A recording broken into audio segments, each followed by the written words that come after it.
Ada yang bertanya, apakah tidak berlebihan menurunkan baliho sampai membawa tank dan segala macamnya itu?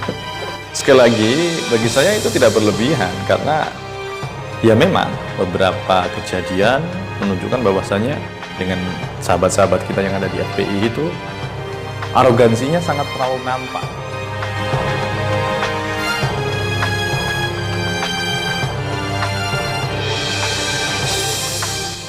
Assalamualaikum warahmatullahi wabarakatuh. Dulurku semuanya, bagaimana kabarnya? Semoga panjenengan semua baik-baik saja dan selalu diberikan kesehatan oleh Allah Subhanahu wa Ta'ala. Lama sekali ya, nampaknya kita tidak berbincang dengan hal-hal kekinian. Ya, pada video kali ini saya akan mencoba untuk mengajak dulurku semuanya untuk sedikit menganalisa hal-hal yang belakangan ini terjadi, yang tentu tidak lepas kaitannya masalah ini adalah dampak dari kepulangan Habib Rizik Syihab. Yang belakangan ini ramai di media sosial, salah satunya adalah banyak baliho-baliho Habib Rizik Syihab yang diturunkan. Ya, di pinggir-pinggir jalan itu mungkin di beberapa daerah ya, ada baliho yang dipasang besar dengan tulisan, kalau tidak salah, kami taat dan kami patuh kepada imam besar, gitu ya. Namun belakangan ini secara masif dari kepolisian dan TNI menurunkan personil untuk mencopot baliho-baliho tersebut. Ini sangat ramai sekali dibahas. Ya, tentu hal ini tidak lepas dari pro dan kontra. Habib Rizik Syihab atau yang dikenal dengan HRS, kita ketahui bersama, baru-baru ini telah pulang ke tanah air, ke Indonesia. Setelah beliau 3 tahun kurang lebih ya, lamanya tinggal di Arab Saudi. Ya entah apa motifnya, ya saya tidak mau membahas hal-hal yang seperti itu karena itu sangat riskan sekali. Jadi jenengan semuanya boleh mengambil kesimpulan masing-masing. Kalau kita baca kronologinya, walaupun Habib Rizik Syihab berada di Arab Saudi, tapi ternyata beliau masih aktif untuk mengamati kondisi Indonesia, terutama hal ihwal tentang masalah perpolitikan. Kerap sekali juga video Habib Rizik ini tampil melalui telekonferensi tentu kepada pengikutnya ya, untuk memberikan himbauan, arahan, dan lain sebagainya. Tapi sosok HRS ini memang belakangan ini sedikit kontroversi. Kalau kita lihat HRS ini secara nasab, beliau memiliki nasab yang memang mulia. Tapi yang disayangkan beberapa orang, ya kenapa statement, ucapan, tingkah laku dari beliau ini sedikit kurang etis untuk dicontoh. Ya. Boleh dong kita mengkritisi hal yang mungkin tidak benar dari seseorang, boleh sekali ya. Karena saya sendiri beberapa kali menyaksikan ketika beliau memberikan ceramah, memberikan sambutan, ataupun apapun itu ada beberapa hal yang mungkin harusnya disensor. Kalau video seperti itu, kalau ucapan seperti itu didengarkan anak-anak kita, didengarkan oleh generasi muda kita, nanti takutnya mereka akan terbawa dan terbiasa mengucapkan hal-hal yang tidak baik, yang mungkin beberapa kali sempat diucapkan oleh HRS di beberapa videonya. Ya, ini tentu sangat disayangkan. Beliau alim, iya. Beliau nasabnya bagus, beliau nasabnya mulia, betul. Tetapi yang sangat disayangkan, ada beberapa mungkin dari tingkah laku beliau yang tidak patut untuk dicontoh. Terlepas dari hal itu semuanya, memang Habib Rizik ini sosok yang penuh kontroversi. Di samping juga berani, banyak pengikutnya, kritik-kritik yang diarahkan ke pemerintahan juga cukup pedas, tapi belum tentu benar ya. Ya pedas saja bisa jadi, tapi belum tentu benar. Ini perlu digarisbawahi, belum tentu benar. Dari penurunan baliho-baliho itu, kemudian ada beberapa tanggapan. Tentu tanggapan ini tidak lepas dari bukan karena baliho diturunkan, tetapi yang menjadi sorotan siapa yang menurunkan. Reklame, baliho, papan, billboard, dan hal-hal lain yang bersifat publikasi seperti itu, yang berada di pinggir-pinggir jalan, di billboard, dan lain sebagainya, itu biasanya memang tugasnya Satpol PP ya untuk menertibkan. Tapi kali ini berbeda. Pasukan batalion dari TNI langsung yang menertibkan. Ini yang menjadi sorotan. Kenapa kok sampai TNI langsung? Kemudian ada yang mengatakan apakah TNI kurang kerjaan? Lalu kemana Satpol PP dan lain sebagainya? Ya, kemudian hal ini juga mendapatkan sebuah tanggapan. Ya, sudah biasa itu. Di media sosial itu sudah biasa. Statement ini dapat tanggapan ini, disanggah lagi, dan itu sudah biasa. Kemudian terjadilah debat kusir. Itu sudah sangat biasa sekali di media sosial. Nah, salah satu tanggapannya, kenapa kok sampai TNI yang menurunkan? Bukan Satpol PP. Di antara salah satu tanggapannya adalah karena baliho-baliho yang ada di DKI Jakarta, kita ketahui bersama bahwasanya Satpol PP itu di bawah komando kepala daerah secara langsung. Sedangkan kepala daerah DKI Jakarta itu siapa? Dan berpihak kemana? Tentu kita ketahui bersama. Nah, dari sinilah kemudian TNI mengambil sikap gitu loh. Mengambil sikap. Tapi kenapa harus TNI? Saya menilai ya karena saya menilai masanya Habib Rizik ini sudah terlalu over. Jadi ya memang harus ditangani oleh TNI.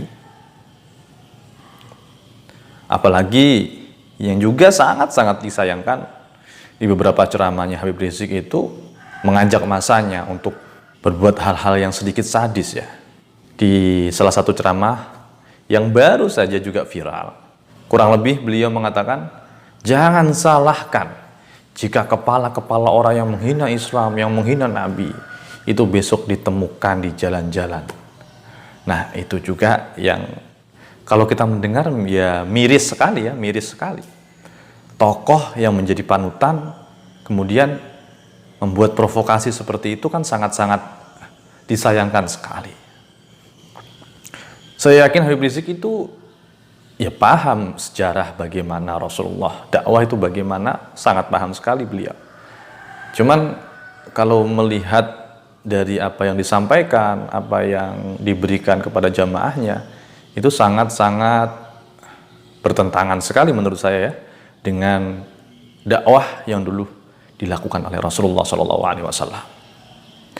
Nah, dari sinilah kemudian yang ditakutkan kalau seandainya bukan dari pihak TNI yang menurunkan baliho, apakah tidak terjadi bentrok?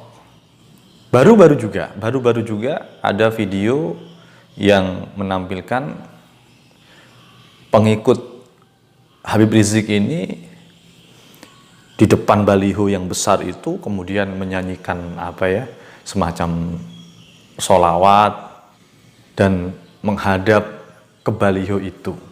Nah, ini sebagai bukti bahwasannya baliho-baliho itu menjadi sesuatu yang sakral bagi mereka. Kalau ini diturunkan oleh Satpol PP, oleh orang-orang biasa, apakah nanti tidak menimbulkan chaos? Nah, ini yang dikhawatirkan. Maka tindakan TNI ini sudah sangat tepat sekali. Komando dari Pangdam Jaya, saya rasa sudah sangat tepat. Ada yang bertanya, apakah tidak berlebihan menurunkan baliho sampai membawa tank dan segala macamnya itu? Apa tidak berlebihan gitu loh? Sekali lagi, bagi saya itu tidak berlebihan karena ya memang beberapa kejadian menunjukkan bahwasannya miris ya dengan sahabat-sahabat kita yang ada di FPI itu arogansinya sangat terlalu nampak gitu loh. Yang ditunjukkan TNI ini adalah sebuah sikap kesiagaan. Ini menjadi sebuah kode TNI akan selalu siap membasmi orang-orang yang akan merongrong negara kesatuan Republik Indonesia. Tentu bersinergi dengan rakyat, bersinergi dengan Polri dan semua elemen yang masih memiliki rasa cinta kepada Indonesia. Ya, tujuannya itu saja sih, tujuannya itu saja. Menunjukkan TNI kapanpun, dimanapun siap, gitu loh. Ya. Terus hal ini kemudian disangkut pautkan dengan OPM. Kita ketahui bersama, ya, pemberontak atau gerakan separatis seperti OPM itu memang butuh teknik khusus, ya, butuh strategi khusus untuk menangani mereka. Karena mereka orang-orang lapangan, mereka orang-orang bersenjata, mereka orang-orang yang paham dengan peta, mereka adalah kelompok yang sudah sangat paham dengan lokasi. Nah, ini sangat berbahaya kalau hanya bermodalkan semangat, itu sangat berbahaya. Dan saya yakin tentara kita juga tidak diam saja gitu loh. Ada strategi-strategi khusus yang sudah dilakukan. Hanya saja mungkin strategi ini yang belum dipublikasikan. Karena OPM ini adalah gerakan separatis yang sudah memiliki senjata dan terlatih. Kalau andai saja salah melangkah sedikit saja, ya nyawa taruhannya. Tapi tetap tenang saja, tentara kita akan tetap siap siaga kepada mereka yang ingin mencoba untuk meruntuhkan atau ingin membuat gaduh di negara Kesatuan Republik Indonesia. Jadi seperti itu dulurku semuanya, fenomena yang belakangan ini terjadi memang membuat sedikit kita kecewa gitu loh. Kok lagi-lagi harus bertengkar. Kapan damainya? Kapan kita bisa bersinergi bersama untuk membangun bangsa ini? Lagi-lagi perpolitikan yang membuat kita harus seperti ini. Lagi-lagi kekecewaan, lagi-lagi tidak menerima kekalahan karena beda pilihan, membuat kita harus bermusuhan terus. Dan ini sampai kapan? Terakhir, kabar terbaru katanya Habib Rizik Syihab positif COVID-19. Ya, kita doakan semoga beliau sehat, semoga beliau lekas sembuh, dan bisa mengambil hikmah segala apapun yang terjadi.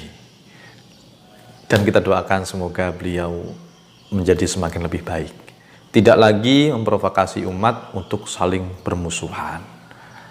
Untuk bermusuhan dengan pemerintah, bermusuhan kepada orang yang tidak bersependapat, bermusuhan dengan orang yang berbeda pilihan politik, dan lain sebagainya. Walaupun saya tidak setuju dengan sikap Habib Rizik, tapi saya tetap hormat kepada beliau karena nasab beliau. Boleh kita membenci sifat seseorang, tapi usahakan kita tidak membenci orangnya. Karena bagaimanapun juga orang itu adalah makhluknya Allah Subhanahu wa Ta'ala. Jadi cukuplah kita membenci sikapnya, cukuplah kita membenci perilaku dan sifatnya. Jangan sampai kita juga sama seperti orang-orang yang di dalam hatinya penuh dengan kebencian, sehingga melihat orang lain selalu salah. Orang begini salah, orang begini salah, orang begini salah. Sebenarnya yang salah itu orang lain atau ada masalah dengan hati kita. Demikian dulurku, semoga bermanfaat. Damai Indonesiaku, damai rakyatku, damai negeriku. Semuanya diliputi dengan cinta, insya Allah akan bahagia. Assalamualaikum warahmatullahi wabarakatuh.